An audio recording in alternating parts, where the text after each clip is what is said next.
Hello and welcome to ज़रा हटके। मुबश्शिर ज़ैदी, ज़रार खोड़ो और वसअतुल्लाह खान का सलाम कबूल कीजिए। आज का हमारा अहम मौजू तो ख़वातीन के हवाले से ही है, क्योंकि आज इंटरनेशनल वुमेंस डे है। मगर पहले दो तीन ख़बरों का खुलासा जो हमारे ख़्याल से ख़ासी अहमियत के हामिल हैं, और खैबर पख्तूनख्वा पुलिस ने भी बहुत अच्छी कारकर्दगी का मुजाहरा किया। हम क्योंकि ख़ुद क्रिटिसाइज़ भी बहुत करते रहे हैं, तो हमारी ज़िम्मेदारी भी है कि आपको उन ख़बरों के मुतालिक भी बताएँ।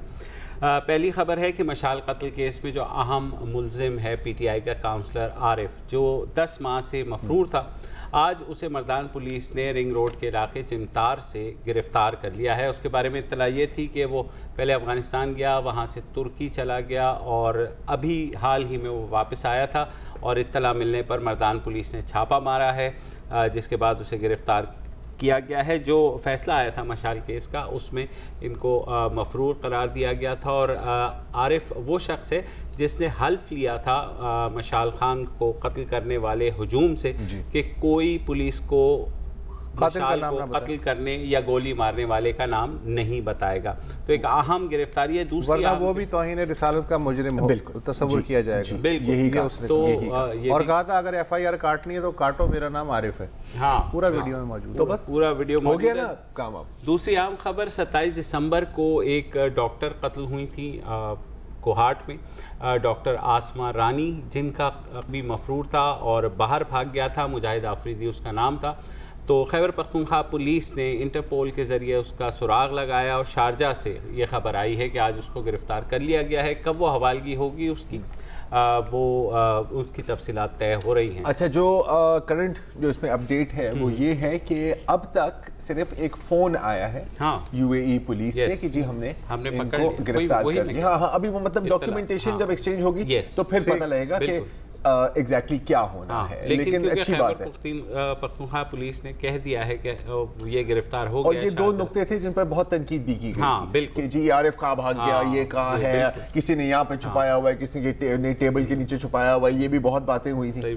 और आसमा रानी के केस में वेल्डन खैबर पख्तूनख्वा पुलिस, और इमरान खान ने भी वेल्डन कहा है वैसे अपने ट्वीट में। इमरान खान ने भी बिल्कुल तारीफ की है और सही तारीफ की है। और अब सिंध हुकूमत और वफाकी हुकूमत से भी दरखास्त है, अगर राव अनवार को भी उगल दें वो कहीं से, तो हम भी तारीफ करेंगे। तो हमें मौका दे तारीफ करने का ना, प्लीज हम वेट कर रहे हैं, उनको ज़ाहिर सामने आना चाहिए। और एक और खबर जिसके बगैर हम रह नहीं सके, कुछ देर पहले आई है, जब साबिक सदर आसिफ अली जरदारी बलूचिस्तान हाउस में बलूचिस्तान के जो वज़ीर आला हैं अब्दुल कुद्दूस बजंजो साहब, उनसे मिलने के लिए गए, जो ताकि सेनेट से जोड़ तोड़। तो उसमें ज़ाहिर है कल जब फ़रहतुल्लाह बाबर को ये इत्तला आई कि वो अब जरदारी साहब के तर्जुमान नहीं रहे अपनी उस तकरीर के बाद, जिसको तमाम ने बहुत शानदार करार दिया था सिवाय जरदारी साहब के, और रज़ा रब्बानी के बारे में भी जरदारी साहब तो हटके हैं ना, क्या बोले, हटके हैं, तिनक के बोले थे कि नहीं थैंक यू, वो हमारी चॉइस नहीं है। तो आज खास से सवालात हुए, जिसके बाद उन जरदारी साहब ने शिकवा कर दिया उल्टा। उन्होंने कहा जनाब चेयरमैन की बुराई मैं नहीं करना चाहता अपने, लेकिन रज़ा रब्बानी साहब ने 3 बरसों तक नवाज शरीफ की आइन को मुतासर करने की कोशिशों को न सिर्फ नज़रअंदाज किया, बल्कि उन्हें 18वीं तरमीम में हमारे तहफ़्फ़ुज़ात को भी दूर नहीं किया। जी, ये बहुत जल्दी कह दिया जरदारी। हाँ बिल्कुल, आपको पता है कि 18वीं तरमीम तो 2000 काफ़ी 10 में जी हुई थी, तो 7 साल बाद का कोई जल्दी नहीं है ये। हाँ, वैसे ना ही बोलते तो कोई हर्ज तो नहीं थी। हाँ, नहीं, लेकिन जब एक आदमी के बारे में कहा जाए कि वो तो सियासत में PhD है और उसे यकीन भी हो जाए, तो फिर ये इस तरह के एग्जैक्ट की यूनिवर्सिटी के PhD ऐसे ही होते हैं। हाँ, फिर ये कि मुझे ये लगता है कि फ़रहतुल्लाह बाबर साहब को भी और रज़ा रब्बानी साहब को भी उन्होंने अब OLX पे डाल दिया कि बेच लग तो ऐसे ही रहा है सर। अच्छा, और कोई पार्टी इन दोनों को लेने पे तैयार नहीं। पागल है क्या है? ना फ़रहतुल्लाह बाबर पाकिस्तानी सियासत को चाहिए, ना रज़ा रब्बानी नहीं चाहिए। अच्छा, अब मेन मौजू की तरफ आ जाए कि तमाम ख़वातीन को मुबारक हो। आज का आलमी दिन है। पाकिस्तान के शहरों में तकरीबात हुई हैं, हो रही हैं, रैलियाँ भी निकली हैं, छोटी बड़ी। लाहौर और हैदराबाद में ख़ासी अच्छी तादाद में फुटेज में आप देख सकते हैं। लेकिन सबसे जो सिग्निफिकेंट रैली है और बड़ी, वो कराची में फ्रेयल हॉल से शुरू हुई, जिसका इंतज़ाम ख़वातीन की 8 तंजीमों ने मुश्तरका तौर पे किया था। तमाम नारे औरतों के हुकूक के बारे में थे, कोई सियासी नारा नहीं था। इन्होंने अपने पैसे जमा करके खुद रैली का इंतज़ाम किया, किसी से कोई चंदा नहीं लिया, कोई सियासी जमात की सपोर्ट या पैट्रनाइजेशन नहीं थी।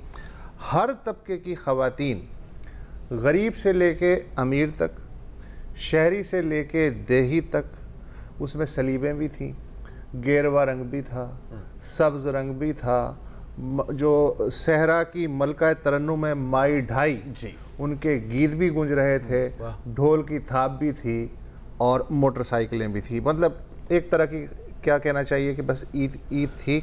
और जो रैली की शुरका थे उनसे हमारी जो नामानिगार हैं नुसरत, उन्होंने बात की, तासुरात वगैरह पूछे, कई इंटरेस्टिंग थी, खुश थी ख़वातीन। हाँ। तो जाहिर है कि उनके तासुरात भी वैसे ही थे। ज़रा मुलाज़ा कीजिए। ख़वातीन जब तक शोर नहीं मचाती, जब तक अपनी आवाज़ नहीं उठाती, ये हमारा एक्सपीरियंस है। हमने अगर क़वानीन बनवाए भी तो इसी तरह बनवाए। हमने अपने आप को सियासी उसमें देखा है, पार्लियामेंट्स में लाने का मुतालबा किया, तो तब हम आए। इसलिए हम समझते हैं कि ये आज हमारा दिन है। तो हम जितना अपने मुतालबात को, जितनी अपनी पावर को आगे लाएंगे, उतना ही हमारी जो मुतालबात हैं, अभी there is a long way to go. मैं तो समझती हूँ आज हमारा ईद का दिन है। शायद ईद के दिन हम इतने खुश नहीं होते जितने आज के दिन खुश हैं।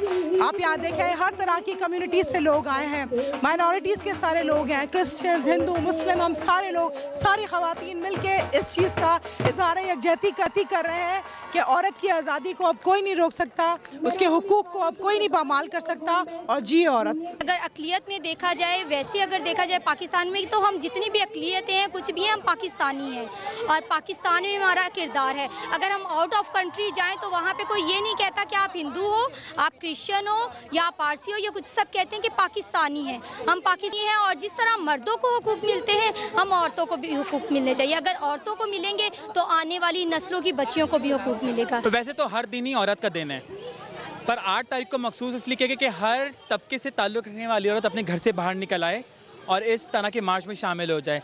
जिस तरह अमेरिका में और दूसरे मुल्कों में होता है, इस तरह पाकिस्तान में माना जा रहा है। मैं बहुत अप्रिशिएट करूँगी शीमा किरमानी और उनके तमाम लोगों को जिन्होंने ये औरत मार्च रखा और हम सब लोगों को आने की दावत की। जिस तरह मैं कहती हूँ कि trans women are women, we are women, और हम औरतों के साथ हैं। औरतों के हवाले से आई हैं, जो औरतों में जज्बा होए, औरतों में हिम्मत होए, तो अपना हक आप ले सके। इस वजह से मैं इधर आई हूँ।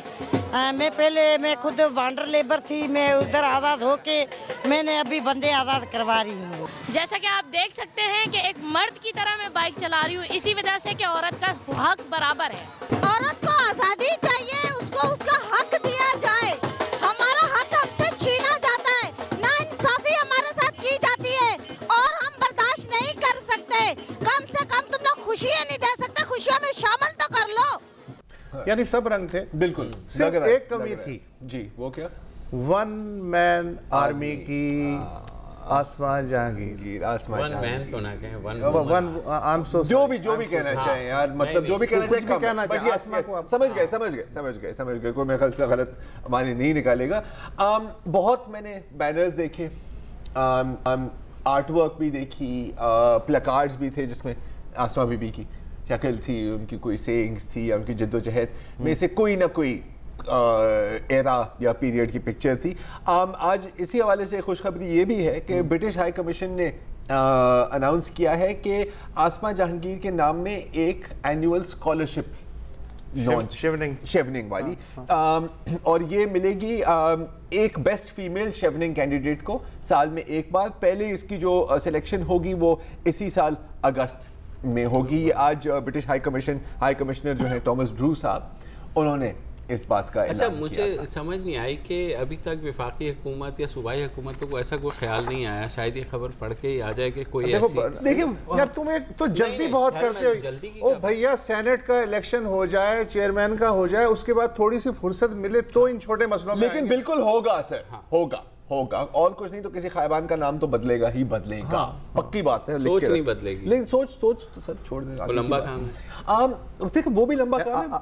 आज एम्पावरमेंट की बात, हाँ यार, एम्पावरमेंट की ही तो बात कर रहा हूँ सर। देखें, आपको हुकूमती सतह पर अगर क्या जाता यार, हुकूमती सतह पे कुछ नहीं हो रहा, भाड़ में जाए आगे बढ़े, तो क्या एम्पावरमेंट जो है वो बाकी शोबों में नहीं हो सकती? हुकूमत हर चीज़ में क्यों आ जाती है यार? हुकूमतें जो हैं हाथी की तरह होती हैं, वो सबसे आखिर में समझती हैं। इदारे, अफराद वो इंजन होते हैं बेसिकली। ये मतलब कि हर चीज़ मैं इदारों की तरफ से। आप ग्रामीण बैंक की मिसाल दें। वो इन ग्रामीण से पहले मतलब हम इकोनॉमिक्स पे भी आएंगे, लेकिन अब पहले हम क्योंकि अभी हुकूमत की बात की, इदारों की बात की, सियासत की बात की, सियासत में ख़वातीन का क्या किरदार रहा है पाकिस्तान में?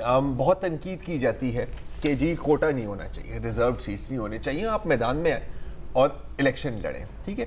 लेकिन पिलडाइट की एक सर्वे में पढ़ा था रिपोर्ट, है तो 2016 की, लेकिन जो पॉइंट्स हैं वो आज भी वैलिड हैं कि जो जब से 17% का कोटा दिया है सीट्स का पार्लियामेंट में, तो एक पैटर्न पिछले 13 सालों में नजर आया है कि फीमेल पार्लियामेंटेरियंस ने कंसिस्टेंटली आउट परफॉर्म किया है अपने मेल काउंटर पार्ट्स को, वो रिजर्व सीट पर आए या जनरल में आए, जिससे भी आए। यहाँ पर एक एग्जांपल दिया है JUIFA की MNA नईमा किश्वर खान, 99% अटेंडेंस, सबसे ज्यादा ऑलमोस्ट परफेक्ट है ना सर। 99% तो सर हमारे कॉलेज में कभी अटेंडेंस हुई है? 99% नहीं। 60 से ऊपर मैं तो कभी नहीं किया। और एक साल में, जिस साल की ये बात हो रही है, 135 सवाल पूछे हैं। अब लोग इसका मजाक उड़ा सकते हैं, हाँ जी ख़वातीन तो ऐसे ही बोलती हैं बहुत ज़्यादा। Call to order questions, ministers से सवालात and so on and so forth. बहुत जिन बिल्स पर हमने पिछले साल बात की थी और अप्रिशिएट किया था, खैर मकतब में किया था, एंटी ऑनर किलिंग लॉ की बात करें आप, या आप बात करें एंटी रेप लॉ, बिल्कुल किसने प्रपोज किए थे? बिल्कुल सुखराय इमाम बीबी ने प्रपोज किए थे। राइट टू इन्फॉर्मेशन शहरी रहमान साहिबा की तरफ से आई थी। तो ये भी एक बहुत मेजर, इसमें अच्छी बात यह है कि जिसे तकलीफ है वही बिल बना रहा है। पहले वो देखा करते थे मर्दों की तरफ के यार कि आप बना लें सर अगर मेहरबानी, लेकिन कितनी बड़ी तब्दीली हुई है। अब देखें ये तब्दीली आई, खुद ले आते, और ये तब्दीली आई है पिछले 13 सालों में। तो वही बात है ना कि डायरेक्शन चेंज करने में सर टाइम लगता है। बिल्कुल आई अंडरस्टैंड तुम्हारा पॉइंट भी, मैं समझ रहा हूँ बॉस। मैं सिर्फ कह रहा हूँ कि स्ट्रगल होती है, एक स्ट्रगल कंटिन्यूस है, वो कहीं जा कर के उसमें रुकावट आती है, फिर दोबारा से। आज अच्छा, जैसे वुसा साहब ने कहा कि खुश लग रही थी, तो अच्छी बात है। वो गुस्सा अपनी जगह है, लेकिन एटलीस्ट एक हाँ, मतलब ये नहीं कि कोई दुश्मन है और उसके खिलाफ जला देंगे, हम भून देंगे, अपनी कामयाबियों पे खुश यार, इससे एतमाद का इजहार हो रहा है। और एक चीज हम बार बार कहें तो फिर भी कम है कि मर्द कामयाब हो सकते जब तक खवातीन कामयाब ना हो, खास तौर पर जब इकोनॉमी की आज आपने, लेकिन वो मेरा ख्याल है कि हम भी करेंगे। और आज आपने अभी छेड़ दी पार्लिमानी नुमाइंदगी की बात जी, तो मैंने आज वर्ल्ड वाइड जब देखा तो मैं हैरान रह गया। अच्छी खबर ये है कि नुमाइंदगी बढ़ रही है, पार्लियामेंट ही एम्पावरमेंट करने का एक बहुत अहम सोर्स है। तो इस पे अगले सेगमेंट में थोड़ी सी अपनी रिसर्च बिल्कुल बयान करूंगा इसमें।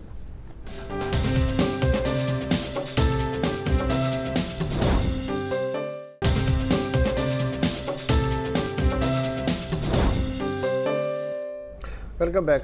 हम ख़वातीन की सियासी और इक़्तिसादी आज़ादी की बात तो करते हैं, लेकिन ये दोनों एक दूसरे को कॉम्प्लीमेंट करती हैं। सियासी आज़ादी के बगैर इक़्तिसादी आज़ादी मुमकिन नहीं है, और इक़्तिसादी तौर पे आज़ाद नहीं होगी तो सियासत में ताकतवर नहीं हो सकेंगी। तो उस लिहाज से मैंने कोशिश की कि आज मैं देखूँ कि दुनिया भर में ख़वातीन की जो सियासी पार्टिसिपेशन है वो ओवरऑल कम हुई है या ज़्यादा हुई है। 2013 में वर्ल्ड वाइड जो उनकी पार्लिमानी नुमाइंदगी थी, उसका जो एवरेज है वो 21.5% था 2013 में। ठीक है, लेकिन अच्छी बात यह है कि मज़ीद 2% इजाफा हुआ है आज, और तकरीबन मतलब पिछले 5 सालों 23.5% हो गया है। अच्छा, अज़रबैजान पहली मुस्लिम रियासत थी जिसने 1918 में ख़वातीन को वोट डालने का हक़ दिया, और उसी ज़माने में यूके में भी पहली बार ख़वातीन को वोट डालने का हक़ मिला था। आज दुनिया का कोई ऐसा मुल्क नहीं है, शायद 1-2 हों, जहाँ ख़वातीन वोट नहीं डाल सकती हैं। लेकिन कहानी हक़ से आगे बढ़ गई है। ख़वातीन की जो रियासती और पार्लिमानी सियासत में जो नुमाइंदगी है, उसकी पेशरफ्त का अंदाज़ा आप इससे लगाएं कि इस वक्त दुनिया के 22 ममालिक की सदर या वज़ीर आज़म औरत है। Not bad.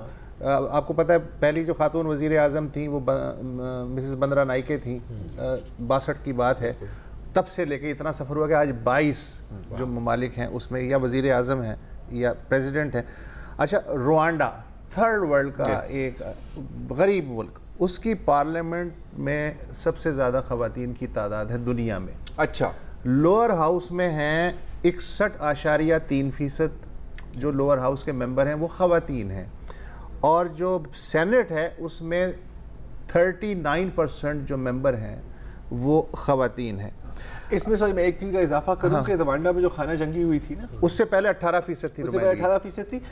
उसके बाद जो ये रिकन्सिलिएशन का सिलसिला चला है ना, उसमें भी ख़वातीन का एक बहुत अहम किरदार रहा है, ट्रूथ एंड रिकन्सिलिएशन। अच्छा, दूसरे नंबर पे बोलीविया है। नेशनल असम्बली में 53% जो हैं वो ख़वातीन मेंबर हैं और सेनेट में हैं 47%। सार्क ममालिक पे आ जाते हैं, जिस तो 193 ममालिक की सार्क पे आ जाते हैं। आपका क्या ख्याल है, एनी गेस कि जो सार्क मेंबर्स हैं उनमें सबसे ज़्यादा ख़वातीन की पार्लिमानी नुमाइंदगी किस मुल्क में होगी? श्रीलंका, भारत, श्रीलंका। ठीक है, फाइनल लॉक कर दें? लॉक कर दें। अफ़गानिस्तान। अफ़गानिस्तान में लोअर हाउस में 27.7% जो मेंबर्स हैं वो औरतें हैं, और ऐवान बाला में 26.5 26% वो औरतें हैं।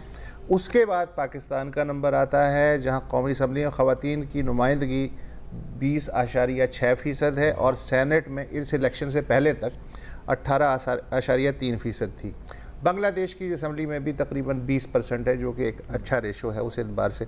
भारत कहने को तो दुनिया की सबसे बड़ी जमहूरियत है, लेकिन लोकसभा में आज भी ख़वातीन की नुमाइंदगी 11.8% है, और राज्यसभा में 11.1% है, तो कम पेशी एक ही है। श्रीलंका सार्क का सबसे पढ़ा लिखा मुल्क समझा जाता है खानगी के एतबार से ना, वहाँ की असम्बली में आज भी 5.8% ख़वातीन। 5.8 जी। अच्छा, नेपाल में खानगी का तनासुब बहुत नीचे है उस तरह से, वहाँ 3.6% ख़वातीन जो हैं वो मेंबर हैं। अब आ जाते हैं जमहूरियत की वालिदा पे, बरतानिया पे। फिगर मुनासिब है, लेकिन इसको हम आइडियल इसलिए नहीं कह सकते कि हाउस ऑफ कॉमन्स में आज भी 32% जो अरकान हैं वो ख़वातीन हैं, और हाउस ऑफ लॉर्ड्स में 25%, और दुनिया की सबसे बड़ी सुपर पावर अमेरिका। ऐवान ज़ेरी में 19.4% औरतों की नुमाइंदगी है, पाकिस्तान से भी कम है, और सेनेट में 21% ख़वातीन की नुमाइंदगी है। ये अब बड़े इंटरेस्टिंग मुझे फिगर्स लगे। Champions of democracy. अच्छा, मुझे ये लगता है कि क्योंकि हमारे पास दोनों एजाज़ हासिल हैं कि मुस्लिम ममालिक में सबसे पहली वज़ीर आज़म बेनज़ीर भुट्टो और सबसे पहली स्पीकर डॉक्टर फहमीदा मिर्ज़ा, दोनों वो थी, तो मेरे ख्याल में एक दाग बेल डल गई 80s में कि जो है ख़वातीन की अब वो अब बाय डिफ़ॉल्ट डली, या भुट्टो साहब के फांसी के बाद बेनज़ीर जिस तरह से आई उससे खासा फ़र्क पड़ा, और बेनज़ीर को आज भी बहुत सी ख़वातीन सियासतदान उनको कॉपी करती हैं बहुत ज़्यादा, और उनके स्टाइल से मुतासिर है, इंस्पायर होती हैं, उनकी तरह स्ट्रगल करने जाती हैं। दुपट्टा पहनने के तरीका ही देखिए। अच्छी बात ये है कि गोइंग फॉरवर्ड जो आ रही हैं, आप पीपल्स पार्टी में आसिफा हैं, ठीक है, नून लीग में मरियम है, उसके अलावा दूसरे जो पार्टियां हैं उनमें भी है। अच्छा, ये मुझे ज़्यादा बिल्कुल ये भी एक अच्छी बात है। मुझे ज़्यादा जो एतबार लगती है वो जो ग्रास रूट से ऊपर की तरफ आ रहे हैं, जैसे इसमें अब कृष्णा साहब, कृष्णा कुमारी कोहली की मैं बात कर रहा हूँ। अब देखिए, कल भी आपने देखा पार्टी लाइन कुछ है, वो अपनी दिल की बात कर रही है। सही बात। हमें तो नज़ाराबानी पसंद है, आपको नहीं पसंद तो आपकी मर्जी। तो देखो ये होता है ना, ये होता है प्रिंसिपल। तो चीज़ें स्टार्ट होती हैं बेशक रिजर्वेशन से, चीज़ें स्टार्ट होती हैं बेशक कोटा से, फिर आगे बढ़। अच्छा, रिजर्वेशन से मुझे याद आया कि परवेज़ मुशर्रफ के बारे में हमें बहुत सारी रिजर्वेशंस हैं और रहेंगी जी, लेकिन ये जो ख़वातीन का कोटा जो पार्लियामेंट में उन्होंने बढ़ाया, बिल्कुल, ये बल्दियाती इदारों में अप्रिशिएबल, ये एक डिक्टेटर के ही दौर में नहीं, बिल्कुल बदकिस्मती है कि डिक्टेटर ऐसा करता है, और जो हमारे सियासतदान बाद में जो या पहले, हालांकि ख़वातीन के बारे में उनके ज़ाती ख़यालात ज़रा मुख्तलिफ, वो एक अलग है, लेकिन ये है कि बहरहाल ये काम तो किया, बेशक दुनिया को दिखाने को ही किया जो भी किया, नहीं जो भी किया, बहरहाल किया तो सही ना, सिंसियरिटी से किया तो सही, हम नहीं फैसला कर सकते। एक ब्रेक ले लीजिए।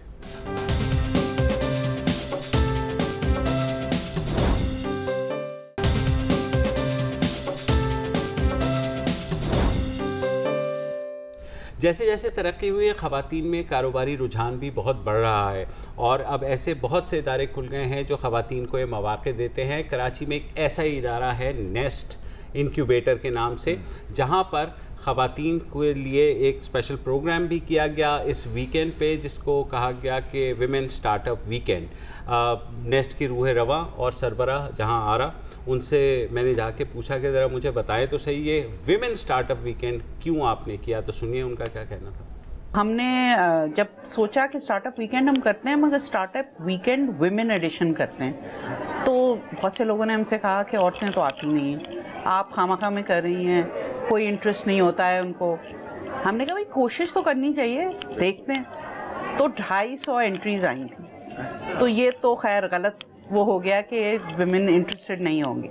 अनफॉर्चुनेटली हम 250 को अकोमोडेट नहीं कर सकते हैं कि इस वीकेंड का मकसद ही होता है कि स्मॉल नंबर ऑफ लोग हों। तकरीबन 95 को हमने अकोमोडेट किया।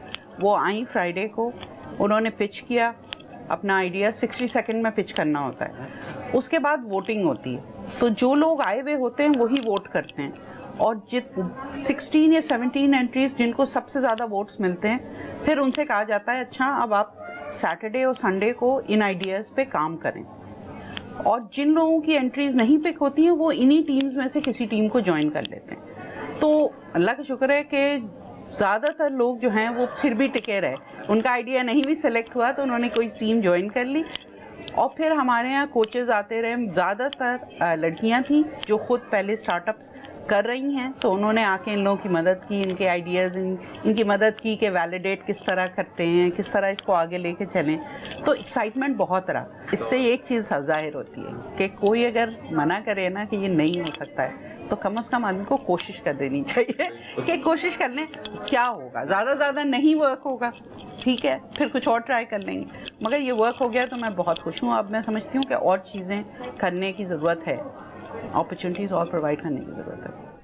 What inspiring, यानी नई खवातीन को ये कारोबार करने की ट्रेनिंग देते हैं ना बेसिकली। हाँ, ट्रेनिंग मौका देते हैं कि आप आइडिया डेवलप करें और ऐसे आप स्टार्टअप हम आपकी स्ट्रेटेजी बनाएंगे, हम उनको सपोर्ट करते हैं। और 56 घंटे वसत एक वीकेंड में ये बैठे रहे वहीं पर ही, सिर्फ रातों को कुछ घंटे के लिए गए, अगले दिन जिनके बच्चे हैं वो खवातीन भी आई, और 13 साल की भी एक बच्ची थी। आप ज़रा सुन लें, मेरी खासी बच्चियों से बात हुई है, लेकिन कुछ मैंने सेलेक्ट किया है कि क्या आइडियाज़ थे उनके, ये सुनिए।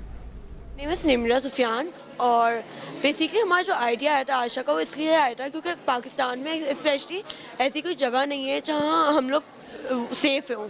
हम लोग कहीं भी जाते हैं सो तब पॉइंट कि लड़की कहाँ जाएगी, सेफ़ नहीं है, तो what if we don't say कहाँ जाएगी, हम लोग कहें कि कहाँ नहीं जाएगी, क्योंकि लड़कियाँ अगर खुद अपने आप को सेफ़ बना सकती हैं तो why don't we stand up for it. Problems के ऊपर डिपेंड करेगा। अगर कुछ है कि अगर बस के अंदर कोई हो रही है, या अगर बस के अंदर कोई हो रहा है कि you are harassed sexually, so we can stand against it. हम लोग लड़कियों को उनके हाइट्स पढ़ाएंगे कि if someone is touching the back, so we will teach them some technique so that वो उनका हाथ पकड़ के they can roll it rather than shouting and making a crowd, because we aren't weak, we want to prove the world that। अस्सलाम वालेकुम, मेरा नाम मरूहा है और ये सहर है। हमारा स्टार्टअप है। हम एक्चुअली एक प्लेटफॉर्म बनाना चाह रहे हैं जहाँ पे जो छोटे मोटे इश्यूज़ हैं जिनके बारे में हम ज़्यादा बात नहीं करते, जैसे स्टेयरिंग, स्पिटिंग, लोग थूकते हैं, लेकिन हम ये सब देखते हैं और सबको बुरा भी लगता है, लेकिन कोई इसके बारे में बात नहीं करता है। तो हम इस तरह के इश्यूज़ को उठाना चाहते हैं। बेसिकली ये नीड तो इस तरह, पाकिस्तान की पॉपुलेशन इंक्रीज़ हो रही है, कराची की पॉपुलेशन 15 मिलियन की डे बाय डे बढ़ रही है, पॉपुलेशन के साथ में कचरा भी बढ़ता जा रहा है और ये नीड भी बढ़ती जा रही है efficient system for waste management solution. तो हम लोगों ने यही सोचा, कचरा तो हर जगह निकल ही रहा है, पर उसको सही जगह पे पहुंचाना is the most important thing, because education की कमी है, लोगों को पता नहीं है कि करें भी क्या। इवन एज कॉर्पोरेट्स, बिजनेसेस, वो उनके पास इतना टाइम नहीं है ये करने को। तो एज अ कंपनी इटसेल्फ हम लोग कचरा कनेक्ट की तरह जाएंगे तो उनके लिए ये मसला है। Businesses want to be cleaner and greener and give back to the community also, तो that's where we come in. हम लोग ने नंबर्स देखे हुए हैं, but just to make it simple, आप खुद सोचें कि अगर कबाड़ी वाला पर केजी के हिसाब से जो जिस घर पे जा रहा है या जिस रेस्टोरेंट पे जा रहा है वो भी पे कर रहा है ना, he is paying that person, because at the end वो जो रिसाइकलिंग सेंटर है वो उससे ख़रीद रही है। तो वो जो पैसे बन रहे हैं, that is exactly what we are formalising. So there is money and we've done the numbers. एक बिन अराउंड होगा वो हमें $10 का हो रहा है, यानी 1000 रुपीज़। हम अभी तो इनिशियली वो ख़रीद कर ला कर सप्लाई कर देंगे, मगर उसके बाद जो हमारे रनिंग एक्सपेंडिचर्स हैं, अगर एक जर्नी में मैं 5 रेस्टोरेंट कवर कर रही हूँ, उनका कचरा कलेक्ट करके रिसाइकलर्स को दे रही हूँ, तो वो मुझे पर जर्नी में हमने कैलकुलेट किया तो हमें 13,000 रुपीज़ का फ़ायदा हो रहा है एक जर्नी से 5 आवर्स की। तो और फिर जो हमारा कैपिटल एक्सपेंडिचर उसको हम मज़ीद रिड्यूस कर देंगे जब हम इन हाउस मैन्युफैक्चरिंग को प्रमोट कर लेंगे, और फिर हमारे और भी इंसेंटिवाइज हो जाएगा। वैसे भी हम रेस्टोरेंट्स को पे भी कर रहे हैं, तो जब रेस्टोरेंट्स को खुद पता चलेगा कि हम वो सोसाइटी को कंट्रीब्यूट कर रहे हैं, so they would actually just give it to us for free. क्या बात है, आखिरी वाला इनिशिएटिव बड़ा मजेदार, क्या बात, garbage to gold. Garbage to gold. 90% खवातीन यहाँ इलिटरेट हैं। काश बांग्लादेश की तरह का कोई ग्रामीण बैंक यहाँ भी हो जाए। वो सिर्फ खवातीन को छोटे छोटे कर्जे देते हैं, कारोबार में कामयाबी और रिकवरी रेट उन कर्जों का 90% से ज़्यादा है, जो दुनिया में कहीं नहीं होता। मेरी दुआ है कि कोई आदमी यहाँ ग्रामीण ये ही चाहिए। और अभी मेरे पास भी है कुछ दिखाने के लिए, लेकिन पहले एक छोटी सी ब्रेक ले लेते हैं और ब्रेक के बाद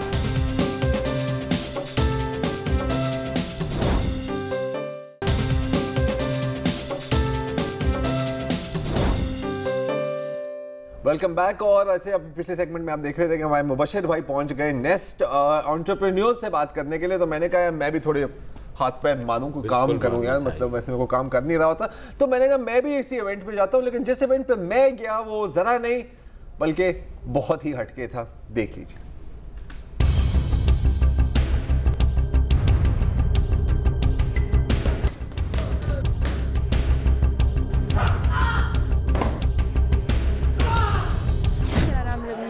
और मैं पाकिस्तान की first female kick boxing trainer हूँ और मैं K7 में भी ट्रेनिंग कराती हूँ।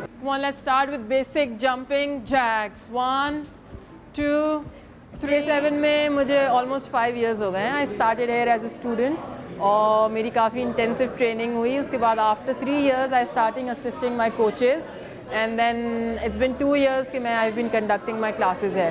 Ready go 1 good open your hand. ये देखो।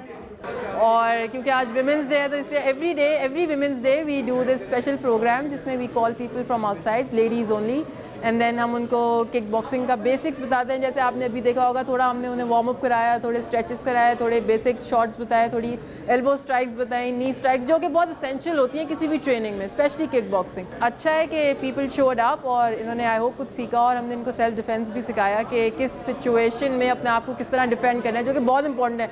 लड़कियाँ समझती हैं कि हम कुछ भी नहीं कर सकते, ऐसा नहीं है, आप लोग बहुत कुछ कर सकते हो, सिर्फ कॉन्फिडेंस देना है। जेंडर जो स्टीरियोटाइप है ये लड़कियों को बस ब्रेक कर देना चाहिए। लड़कियां सब कुछ कर सकती हैं, ऐसा कुछ नहीं है कि लड़कियां ये नहीं कर सकती वो नहीं कर सकती। और I think I am an example of it. अगर मैं कर सकती हूँ तो कोई भी लड़की कर सकती है।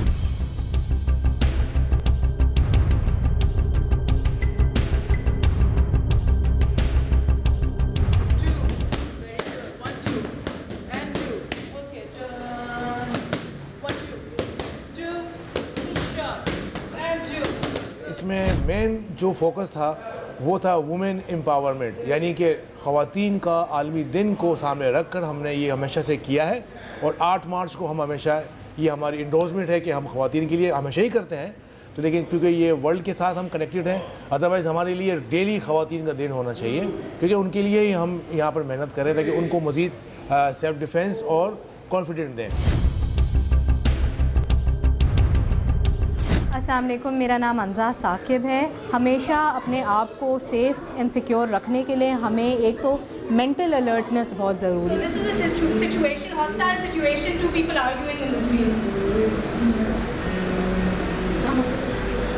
औरतें मर्दों से मुख्तलिफ नहीं हैं। हमें वुमेंस डे का असल मकसद यही है कि मेन और वुमेन आर इक्वल।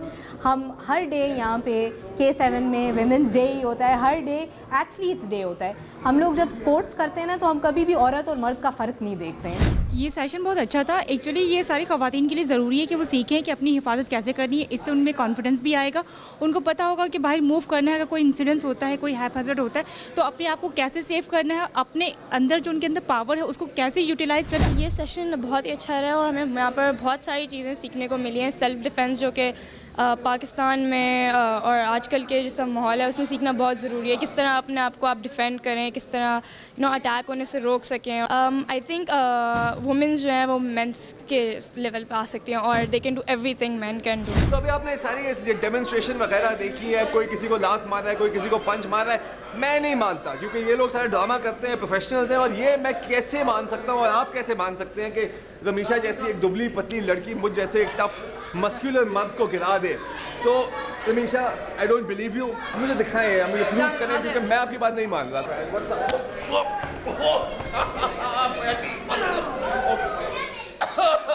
तो ये था, आई एम सॉरी बाजी, आई एम सॉरी। तो ये थी हमारी डेमोन्स्ट्रेशन, और रमीशा बाजी, हम वेरी सॉरी, मैं आपको कभी नहीं छेड़ूंगा दोबारा। हाँ, और अब आपका क्या प्लान है? अब बस मैं यहाँ से फारिग हो गई, अब जाऊंगी सीधा औरत मार्च। ये जाएंगी औरत मार्च, मैं जाऊंगा अस्पताल, और खुदा हाफिज़।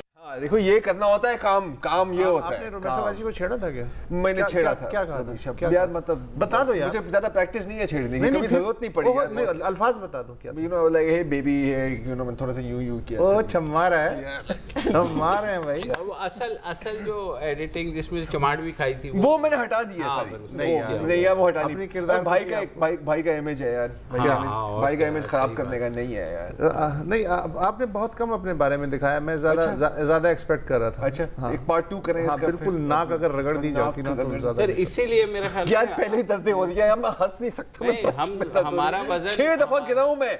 हमारा वजन ऐसा है कि हमारे साथ ये नहीं हो सकता, तो लिहाजा कोई नहीं, आपको और खवातीन सोमो रेस्लर्स जापान से आपके हाथ ऊपर करके ना पंचिंग बैग की जगह आपको डाल दे। बशीर, इस गुमान में नहीं रहना कि कुछ नहीं हो सकता। जरूरी नहीं कि सिर्फ उठाने से ही हो सकता है, कुछ भी ऐसी जरब कहीं भी लग सकती है कि आप बिल्कुल लेट जाएंगे लाश में। तो बिल्कुल सर मैं वैसे ही खुद ही तो कभी इतने कॉन्फिडेंस में मत रहना, ये सिर्फ जरदारी साहब का हक है। और इसी खूबसूरत बात पर आज का शो खत्म होता है। कल जुमा है, आपका ही दिन है, आप बोलेंगे और हम कदन खामोशी रहेंगे। चलो लाओ, मैं भी ट्राई करता हूँ यार। अस्सलाम वालेकुम। अगर आपको हमारे शो पसंद आया है तो प्लीज़ हमारे YouTube चैनल को सब्सक्राइब करें, और अगर मुनासिब समझे तो इस वीडियो को लाइक भी कर लें, तो कोई हर्ज नहीं है, और शेयर भी कर लें और कमेंट भी कर दें, वरना वो सब ऐसे ही लिखते रहेंगे। और ये जो दोनों कह रहे हैं ये कर लें जी प्लीज़, नहीं तो हमें भी घर जाना है, मैं आपके कंप्यूटर में नहीं रहना 24 घंटे। सही बात।